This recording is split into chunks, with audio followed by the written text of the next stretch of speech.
So, hello everyone. Thank you for joining us tonight. We have our December 2025 Wisdom Wellness webinar, and we have Yumin Tan as our speaker tonight. Welcome, Yumin. Uh, And Thank you. Yeah, thanks for having me. of course, yeah. She has been our presenter, I think, the last, the conference as well, the mental health conference, our expo last year, and we have her again. Uh, and I would like to announce few things before we start with her presentations that we have our 22nd birthday in January, and that will be on our Thursday regular meeting, the third Thursday, that is January 15th, 2025, 2026. 1 year, like how 2025, just like going fast. And we will be honoring few people, few volunteers, few supporters during that ceremony. Please do join us to celebrate RIHHA's 22nd anniversary. In March, we have our Health and Wellness Expo. That is our annual expo. It's a big event, and we are expecting almost 80 to 85 vendors again this time. Last time we had 75 vendors and almost 700 attendees. So please do come. This time we don't have any speakers other than Roland as a keynote because we want to experiment some, few other things. So that's why we don't have any workshops as such during our expo. So that's the only change we have.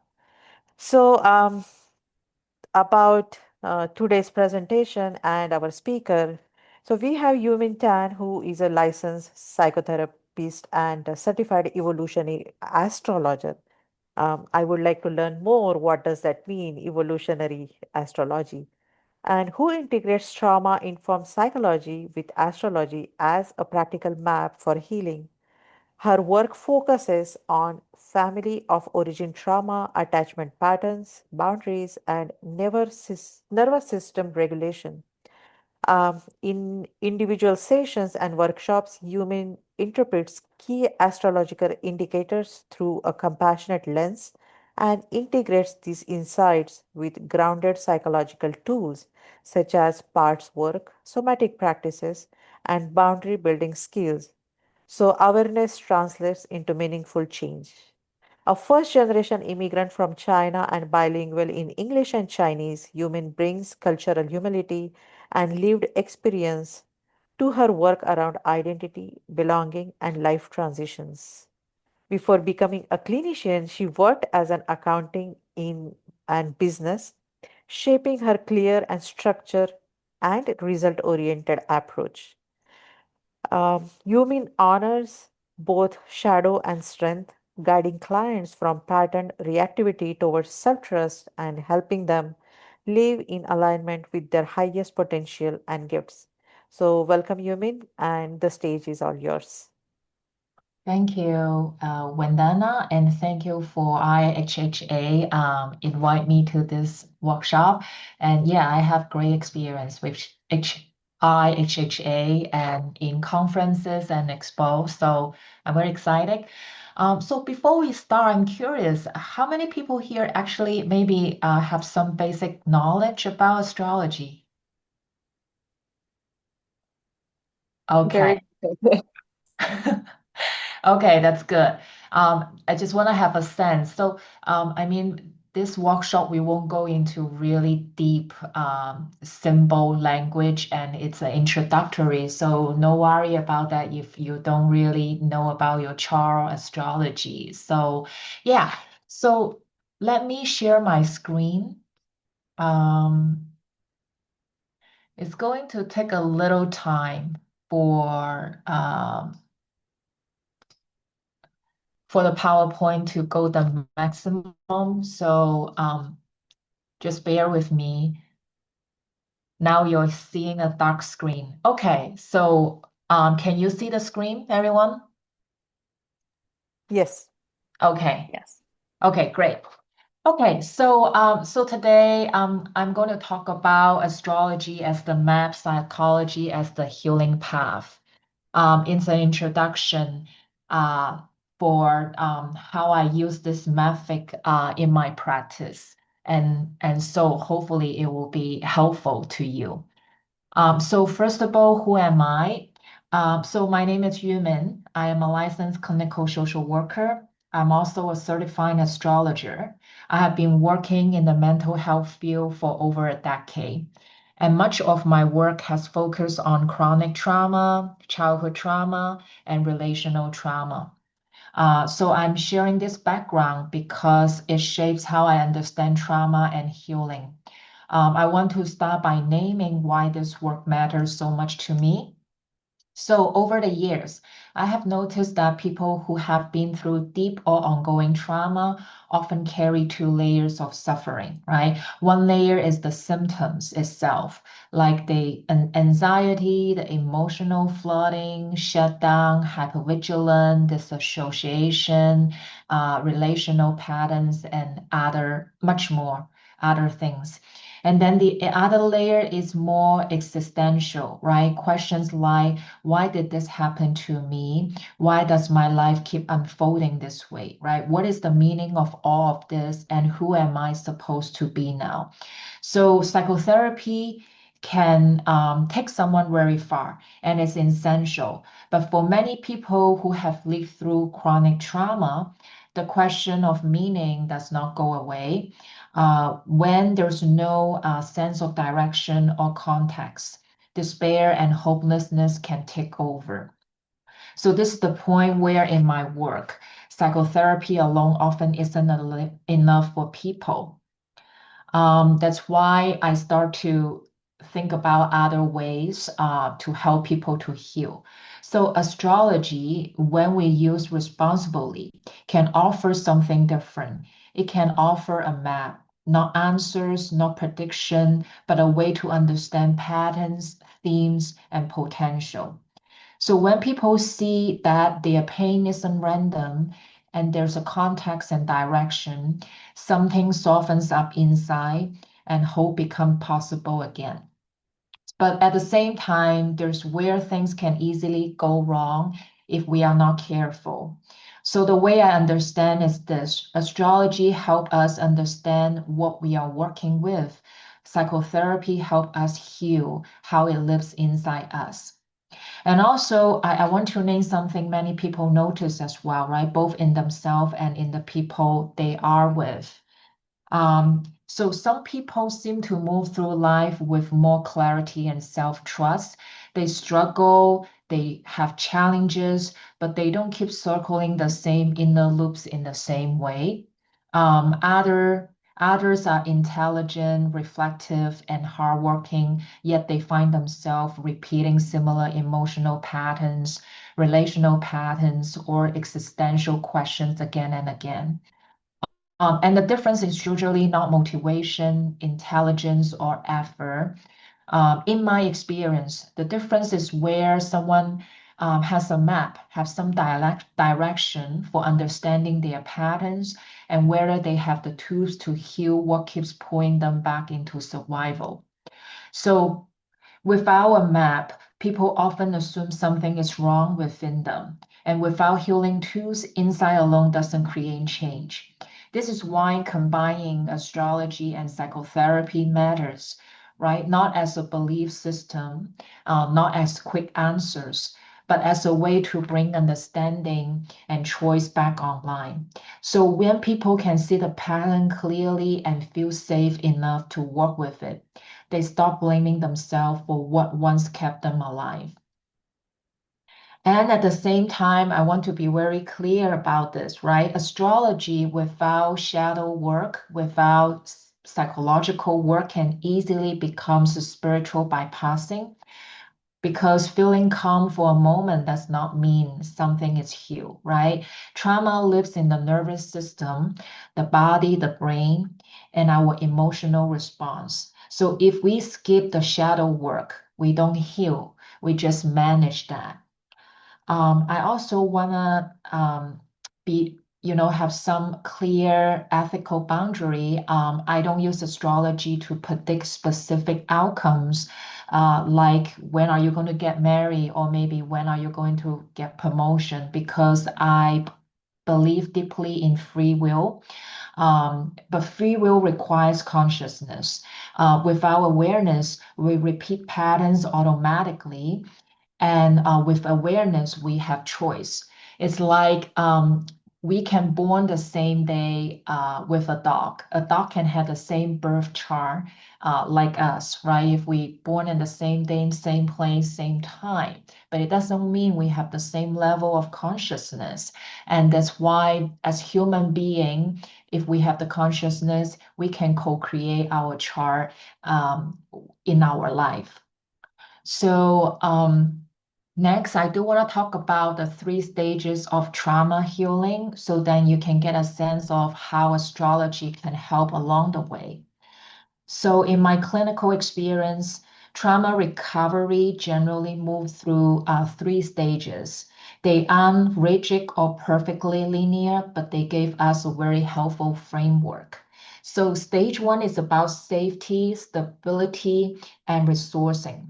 So the first stage of trauma healing is safety. People need enough internal and external stability to handle strong emotions, body sensations, and distracting memories.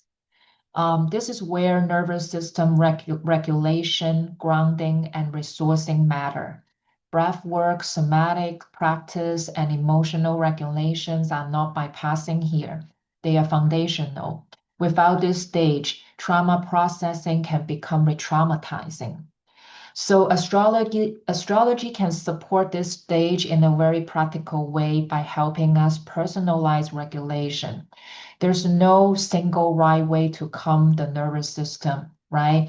For instance, if someone have a lot of water element, right? They may best regulate through meditation, visualization, music, painting, emotional expression, or spending time near water. Emotional attunement itself can create safety.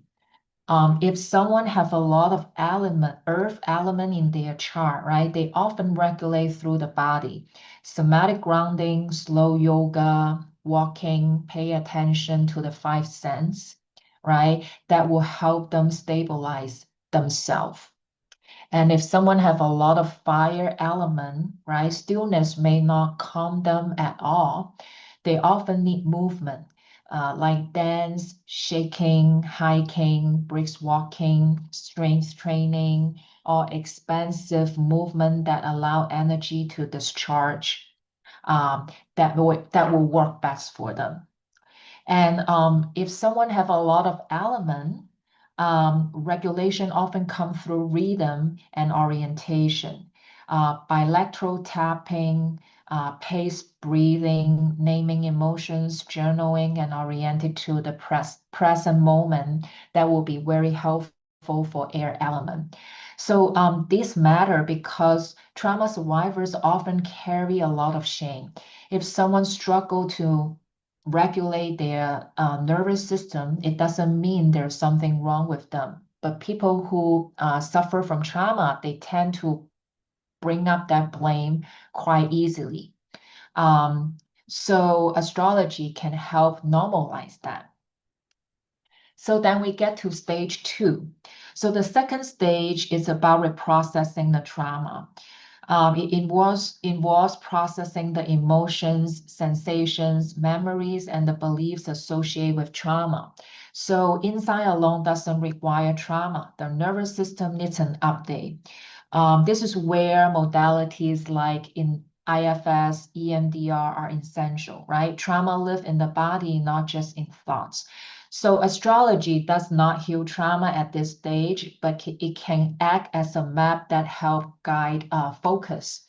So in my work, I focus on Pluto and the nodes a lot. I think when Nanda was asking what is evolutionary astrology, and it's really an astrology that really focus on specific symbols like Pluto and the nodes.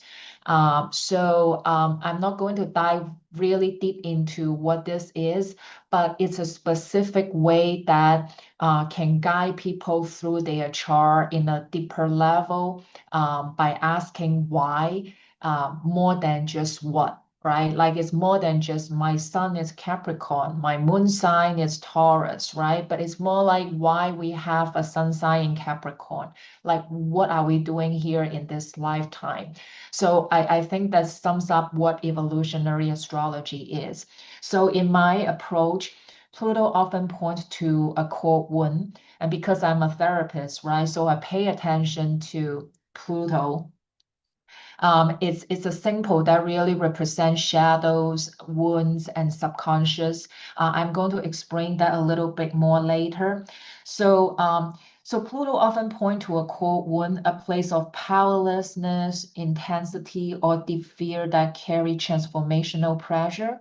So psychologically, people are often very attached to their Pluto themes because we tend to learn the most when we are challenged, when we fall, and when we are forced to face what we cannot control, ironically, right? And then we also will pay attention to the self-know, often describes how we learn to survive.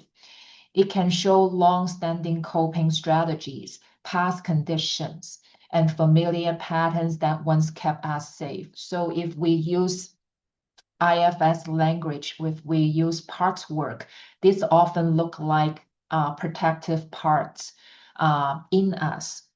So clinically, when I am looking at all these symbols, I am already thinking about core fears, protective strategies, and the beliefs that form under stress, threat, and trauma. Client may not consciously know these patterns yet, but the chart gives context in the background so I can validate them more accurately and focus the work more effectively. So astrology does not replace the processing. Psychotherapy is what actually heals, but it can help us know where to look. So then we will look into trauma healing stage 3. It's about meaning, identity, and direction. So the third stage of trauma recovery is about creating a sense of self that is no longer defined by trauma. This is where people reconnect with others, engage in meaningful activities, and begin to live a life that feels worth living. This is also where astrology becomes especially powerful because after healing, people often ask, who am I now and what do I do with what I have been through? The chart can help orient people towards purpose, contribution, and direction. Not destiny, not obligation, but possibility. So at this stage, the higher expression of the symbols has rooms to come online. And so if we look at evolution, if we use evolutionary astrology language, then we can look at the nodal structure, right? And really look at what is the potential in the chart. And then we will look at our symbols again in a different lens, right? Again, because each symbol will have a high expression and a low expression. Again, I'm going to talk more about that later on. And so I want to name something important, right? Once you start to understand trauma and astrology together in this way, there's a point where you can really go back to how you saw things before, right? You stop seeing patterns as random. You stop seeing repetition as personal failure. You stop using astrology just for reassurance or prediction. Instead, you begin to see how certain themes keep repeating because the nervous system, the brain, the body learn something very early on through trauma, and they have been trying to protect you ever since. For many people, this is a shift from asking, what's wrong with me, to asking, what did my system learn, and how does it still need to operate this way? So this is also where astrology become much less about belief and much more about possibility. When you can name a pattern clearly and understand how it formed, you gain choice, and choice is what trauma takes away. So um, so with this framework, um, it can work really well in the trauma healing through these three stages. So next, I want to talk about astrology as a map. Um, we have been, like giving hints and here and there. So astrology as a map. A birth chart contains an enormous amount of information, right? Without a method, it's very easy to feel overwhelmed. You can analyze endlessly without clarity, right? We know there's 10 planets in the chart, 12 houses, 12 zodiac signs. And if we talk about chirons, asteroids, there's a lot of information in the chart. So many people start with sun, moon, and rising sign, which can be helpful, but it often stays descriptive. Trauma work asks a deeper question, not just what you are like, but why this pattern lives in you and how it can transform. So every sign and planet has a range, right? A high expression and a low expression. What we often call shadow is usually fear-based adaptation. So for example, right, if someone have a lot of Capricorn energy, on the high expression, it's about integrity, responsibility, and mastery. It's the willingness to do meaningful work even when no one is watching. But on the shadow side, Capricorn often carry a deep fear of failure and a fear of disappointing others. They can be a harsh inner critic, guilt and shame, and a sense that the responsibility is too heavy or that the mountain is impossible to climb. Some people overwork and self punish, others underachieve or avoid, not because they lack ability, but because the weight of expectation feels overwhelming. This isn't because Capricorn is flawed, right? It's because when fear is running the system, the symbol is lit from survival rather than choice. So, astrology in this sense isn't about labeling people, it's about understanding pattern and how they change when fear is no longer in charge. Um, Again, I don't use astrology for prediction and for predicting the outcome. Free will still matters. Awareness plus action is what creates change. And that's why I say that by understanding our chart, by healing our trauma, we can co-create with our chart and develop our highest potential according to our chart. So before I move into some example, I want to name a few common ways people get stuck when they try to use astrology for healing. These aren't mistakes in the sense of doing something wrong, right? They are very understandable response as human. I see this pattern in myself once and at times with clients. So mistake number one, right? And using astrology to avoid feeling. Sometimes astrology become a way to stay in the head. We analyze charge, symbols, and transits, but we don't stay with the emotions or sensations that come up. For trauma survivors, thinking can feel safer than feeling. But inside, without nervous system support, doesn't create change. Astrology can help name patterns, but therapy is what helps body update, help the nervous system to calm down, and help us to reprocess the trauma. So there's mistake number two, treating symbols as personality instead of adaptation. Another common trap is assuming a chart describes fixed personality traits. From a trauma-informed perspective, many traits are adaptations. We looks like we looks like that we like to control, we detach, or we over responsible, but they are often coping strategies. When we understand symbols as adaptive response rather than identity, compassion replaces self-judgment, right? So for instance, you will hear people have Virgo energy. uh, People will see, okay, Virgo has issue with perfection, right? But actually, if we see it in an evolutionary astrology angle or maybe a trauma-informed angle. Really, Virgo is really using profession as a protective strategy, right, to cope with the inner critic or outer critic, right? So this language transform the dialogue, right? And it becomes what's possible with Virgo instead of just describing Virgo is this and that. Um, so mistake number three, being afraid of bad things in your chart, right? Like you will hear that, oh, my Mars is in Cancer, so I don't feel safe to express my anger. Oh, or maybe Mercury is retrograde in my chart and I will have difficult time communicating. Or it's an eclipse season, right? Everything will feel dark and unpredictable. So with all this information, it's no wonder we can end up living in fear and anxiety, right? But here is the thing, it's completely natural to feel this way as human being. We are wired to worry about challenges. However, this anxiety often comes from a surface level understanding of astrology. Because again, astrology isn't about predicting the misfortune, right? It's a tool for self-awareness and growth. When you dive deeper into your chart, those so-called bad things aren't bad at all, right? They're actually keys for transformation.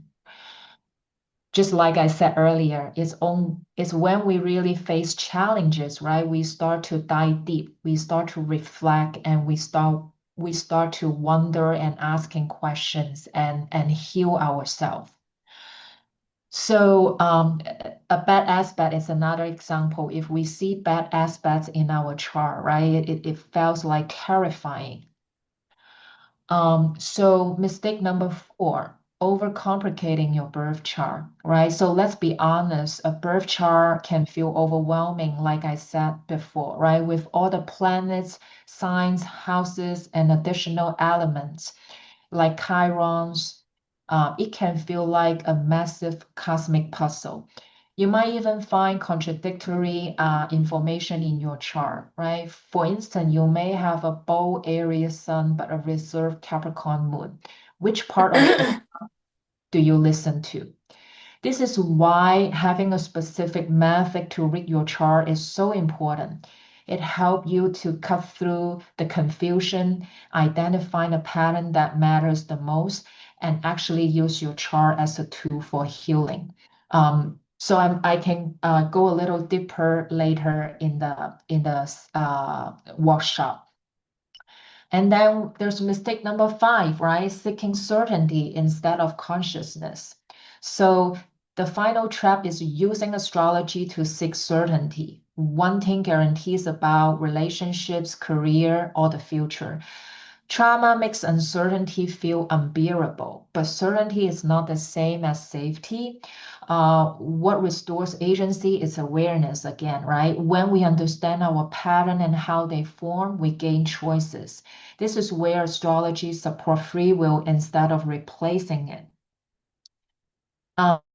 So I am going to give some example. So really the first is a lot of people come to me for relational patterns, right? So the example is really for me to talk about how astrology helped me in my own practice. So a lot of times as a therapist,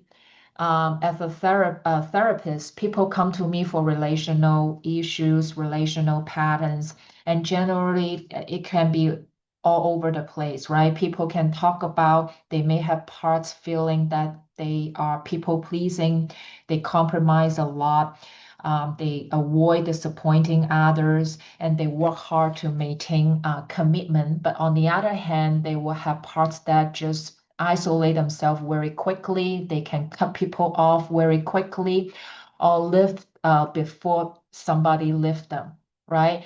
So as a therapist, sometimes I get overwhelming with all this information and it's going to take time for me to sort that out. And so outdo my clients. Sometimes it's going to take them a little while to tell me the full story as well, right? But if I have their birth chart in the back of my mind, I will start to look at, what's going on, right? I will look at the planets in the seventh house, in the first house. I will look at the nodes, the Pluto. I will look at if there's um, any oppositions in the chart. I will look at if there's any Venus emphasized.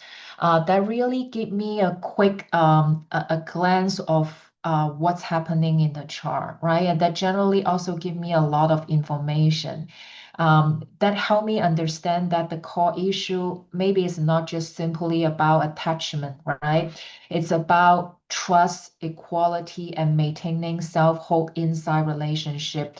And it can also um, it can also indicate relational problems and self-hope problem. Again, like this dynamic is just not simply how we see on the surface level. I think this will quickly help me to focus at my work and direct my clients to the important parts that they need to look into, and that could quickly also stop clients from blaming their parts, blaming why they are people pleasing, and blaming why they compromise so quickly and all that. Then we start be curious about what's happening in their life, right? How all these parts get developed over time, and and so when curiosity begins, the blaming game stops. So I just want to say this is very helpful in therapy session, the validation about what happened quickly, accurately, that really save a lot of time for me, and also client really feel like I really resonate with them. I do understand them. As we walking through the chart together. Um, and then that's this also another type of client come to me a lot is really the meaning after healing. I work with people who have done a lot of healing work. They understand their trauma, they have processed many of their wounds, but they feel stuck in different way. They often say, I know why I'm the way I am, but I don't know what I'm supposed to do with my life now. And this is a very real stage of trauma. So trauma is no longer running the show now, but identity is reorganizing.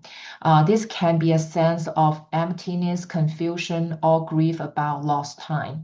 So when I look at the chart and see themes of growth, contribution, and unfinished developmental tasks, it helped frame the next phrase. Astrology can really give some direction here, right? All the higher expression of the planets become possible, just like I talk about the example of Capricorn, right? How to do great work, master their work here, how to climb a mountain. Or we can look at the South Node and the North Node again. And the North Node in the chart is generally where our soul is going in this lifetime, is where we the, the the direction for growth. But a lot of times, because of the blocks from the past, because of the trauma from the past, we couldn't really get to our North Node, right? So, but after healing, this can become a guide and direction for client, really to invite growth, to invite evolution, to invite creativity in, and to really look at the chart where the growth can happen. So I feel like this is also very powerful stage when we are using astrology to help people find meanings in life here. Um, and then I want to give a little bit a concrete example here. So it's a client who I work with a long time, who came to me for a career issue. So this person come to me for career issues. So um, let me see. So I want to talk about again because I don't start with sun, moon, and ascendant. Even though that's a great place to start, but to really understand, because this is a career issue, right? To really understand your calling, and to see how your deeper emotional patterns shape your career direction, you need to look deeper in your chart. Because your chart doesn't just tell you who you are, it reveals why certain choices feel scary, why you repeat the same struggle, and why success sometimes doesn't feel fulfilling. That's the part most people missed. So to truly unlock the potential, particularly if client come for me for career and working with career issues, we again there's a specific order to look at the chart and a way to read it that shows how the inner work and the the outer success are connected. When I interpret the natal chart, again, like I said, I start with Pluto, right?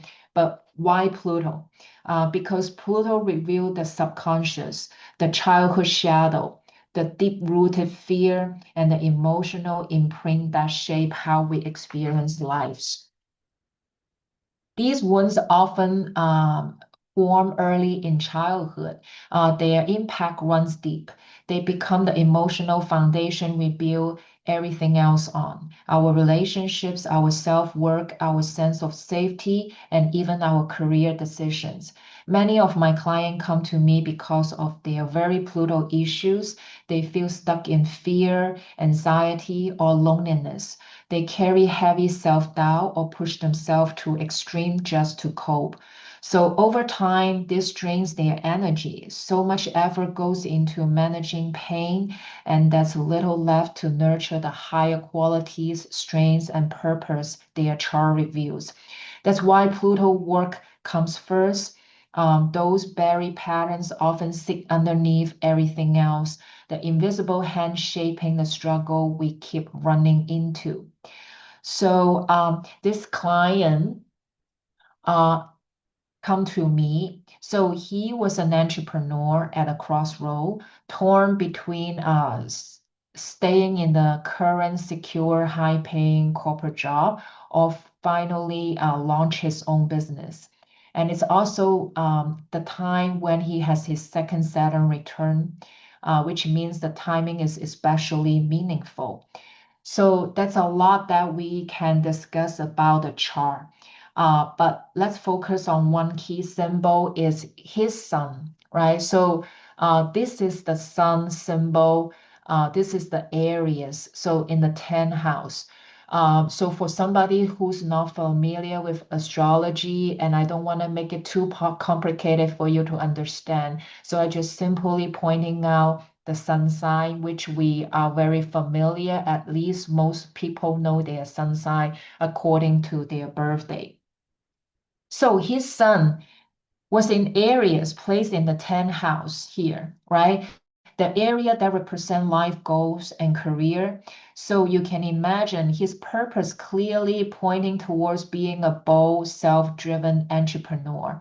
Aries energy thrives on courage, initiative, and leadership. So on paper, he had everything it takes, the skill, the team, the foundation. Starting a business was perfectly aligned with his chart, right? When you look at this chart, perfectly aligned. But why was he hesitating, right? He had an opportunity, he had the support. All he needed to do was taking the leap, but he couldn't. He froze every time the decision came up.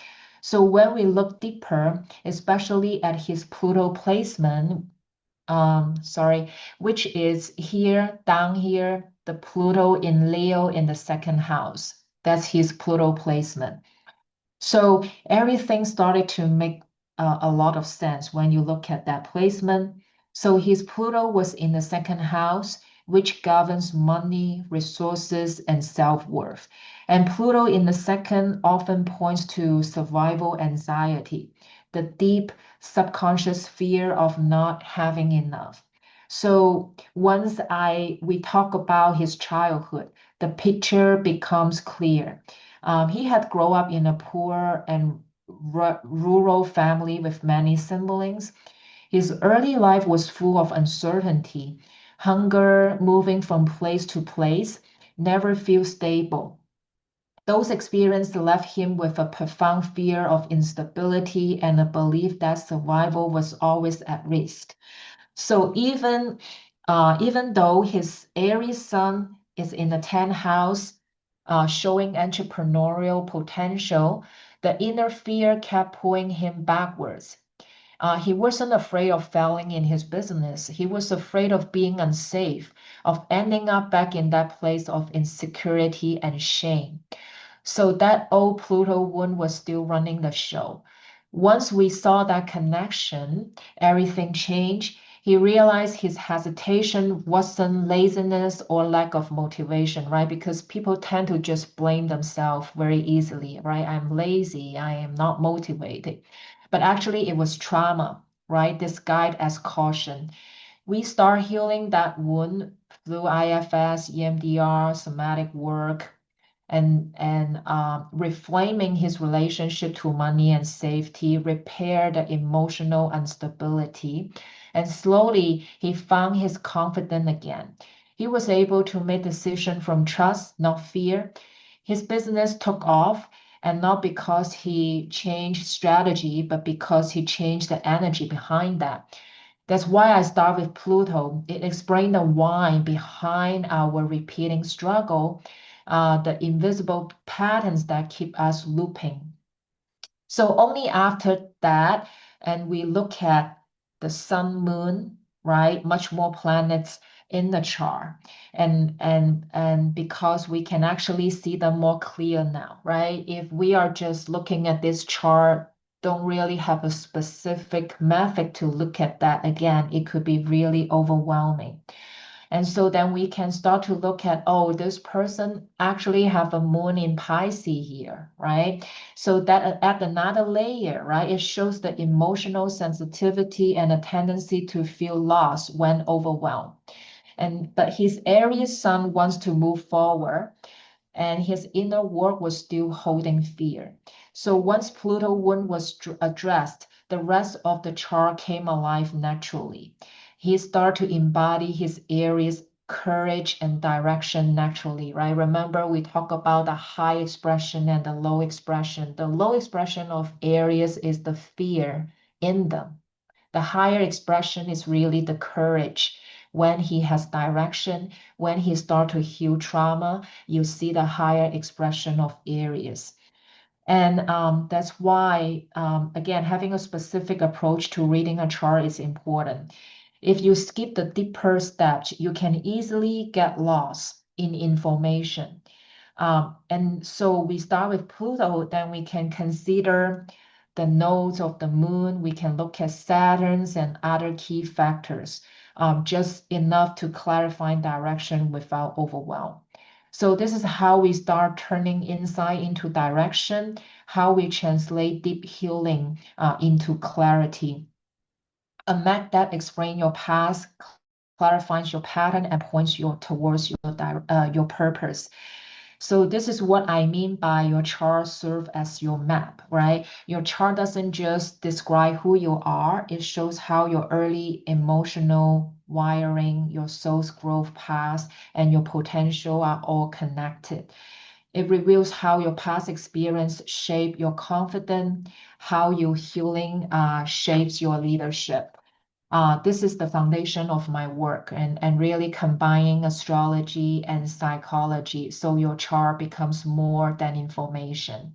It becomes transformation. So this is what we talk about, the childhood wound, and then the recognition, the healing, the confidence. And then his business takes off, and we will start with Pluto, and then we will look at the nodes and look at Saturn and look at other personal planets. Um, so your chart can transform your life. And so and then I wanna talk about free will, compassion, and letting go, letting patterns go. So when people hear of astrology, they sometimes worry it takes away free will. But in my experience, the opposite is true. Trauma is what really takes away choice and free will because it keeps us repeating the same patterns automatically. What astrology does is helping bring those patterns into awareness. And in psychology, especially trauma work, awareness is what gives us choice. Um, so I don't see a coping strategy as something we need to get rid of. They form when dangers was real. But once trauma is healed, those beliefs are no longer true and those strategies are no longer needed. When people meet themselves with understanding and compassion, patterns loosen up on their own. And when survival is no longer running the chart, there's space for higher potential to emerge. So again, astrology give us a map, right? Psychology give us the healing tool. Together, they allow us to understand pain without being defined by it. I believe trauma happened for a reason. And I do believe meaning can emerge after healing. Um, and so, if you are a therapist, I hope this offers another way to understand your client with compassion and a clarity. And if you are on your own healing path, I hope this help you see that your patterns make sense and they don't have to be permanent. Um, so, um, thank you so much and for joining me tonight. And if this makes sense to you, or if you have any questions, and this is my contact information, again, I'm really enjoying this workshop and thank you for being here. So now I am going to stop sharing and it's going to go blank again.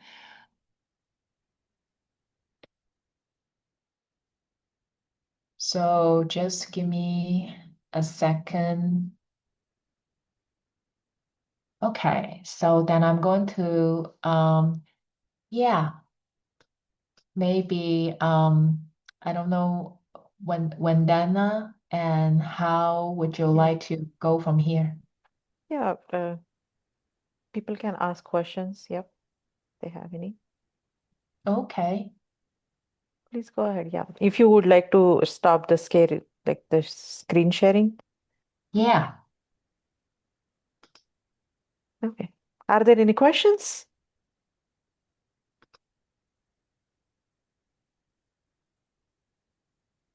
Okay. Looks like there is none.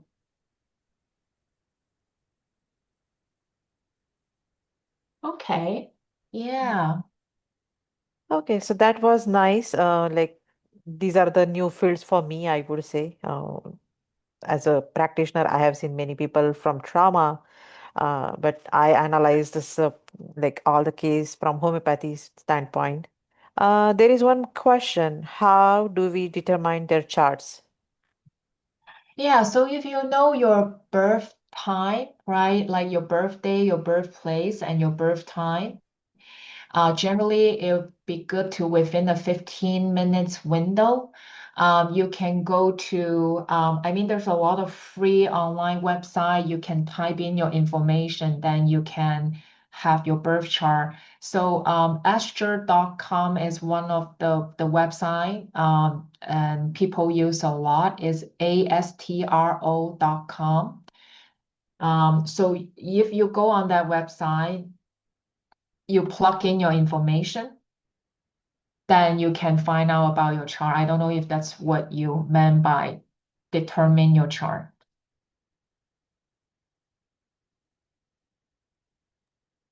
So Then you, when your clients, I'm sorry, when your clients come to you, they already bring their chart?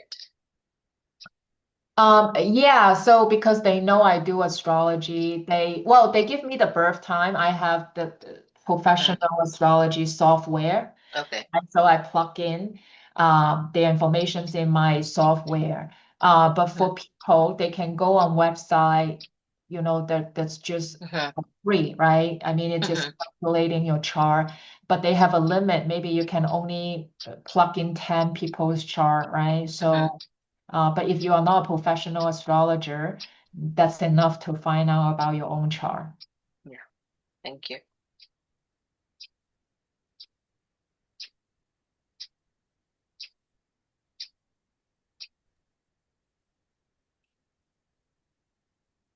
But does that mean? This is new to me. I've never heard this before. Mm. Oh, So, really? how big is your practice? And how appealing this is for people. I didn't even know it existed, but I'm sure there is a large group of people that are in tune with this, and this is very useful. And it's based on the information you provided today. It's amazing how you could connect one thing with the other. Um, Thank you. Yeah, so I have different program in my practice. I have practice that maybe just therapy, right? And then I have mhm, a program that's bringing the two because not everybody come to me that they want to use astrology. They want to do therapy. And then there are people come to me only want to have chart reading, but I don't do that a lot now because again, I don't believe that, you know, I'm telling you what to do with your chart. So for me now, mhm. I'm more focused on helping people to heal their trauma. So I develop program that, just specifically bringing the two together. Yeah. So that's what I am doing so far. My focus right now. Yeah. Are you a therapist or are you I am a prescriber, so I am a psychiatric nurse practitioner. oh, I see. Yeah.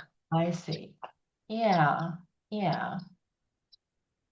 Do you know your birth, I mean, do you use I mean, do you know about your own birth chart?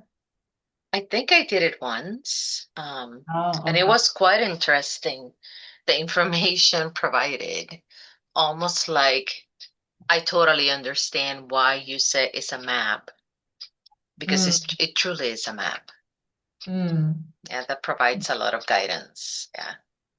It's yeah. hard when you don't know, when you don't have someone like you to read it and interpret it, because I could read the information in a totally different way that is useless compared to someone that is a professional that will provide more guidance because you have the knowledge to back it up, which I don't. Yeah, well, yes, again, like I said, you can get very overwhelmed with all the Mm-hmm. symbols in the chart. So yes, it's endless learning, including myself as Mm-hmm. learning about that. Yeah, little information could be dangerous. So when we don't know enough about something, it could be pretty dangerous to try to use it. I can see that. Yeah, I can see that. Mhm. There is one more question for Courtney. She's asking, I am Pisces with a Libra moon, which fits me to a T. I'm not sure what does that mean. Courtney, Is can you mute yourself and talk and ask your question?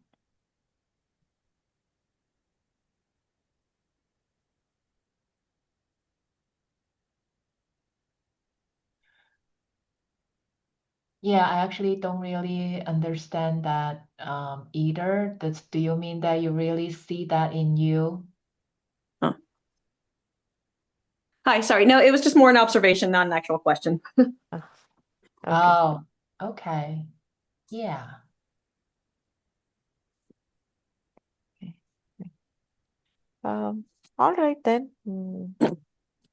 Thank you, Yumin. Thank you so much. And the recording will be available very soon. And I will share that with you and all the our YouTube channel and our social media. Thank you So so Yeah. much. thank you everyone for Thank you so joining. Thank you and Thank you. wishing Everyone, you much. happy Have a good holidays. night. That's You Yeah, great. have a too. good night. holidays Bye. Thank to you. you. Bye bye. Thank you. Bye.